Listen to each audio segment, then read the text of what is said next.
আজকে আমরা প্রেজেন্টের 4টে নিয়ম শিখব খুব সহজে একটা উদাহরণের সাহায্যে। শি হেল্পস, সে সাহায্য করে, এটা অভ্যাস।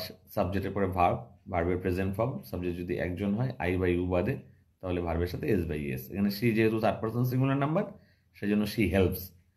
আই হলে আই হেল্প, আমি সাহায্য করি, তুমি সাহায্য করো, ইউ হেল্প। কোনো কাজ চলছে বোঝাতে শি ইজ হেল্পিং, সে সাহায্য করছে। I am helping, you are helping. আইয়ের সাথে অ্যাম হয়, ইউ এর সাথে আর হয়। বাদবাকি সব জায়গায় সাবজেক্ট সিঙ্গুলার হলে ইজ, প্লুরাল হলে আর। সাবজেক্ট একজন হলে ইজ, অনেকজন হলে আর। শি হ্যাজ হেল্পড, সে সাহায্য করেছে, কাজটা মাত্র শেষ হয়েছে, যার প্রভাব এখনও আছে। এই ধরনের সেন্টেন্সে সাবজেক্টের পরে হ্যাজ কিংবা হ্যাভ, তারপরে ভার্বের পাস্ট পার্টিসিপল 3 নম্বর রূপ হয়। আমি সাহায্য করেছি, আই হ্যাভ হেল্পড।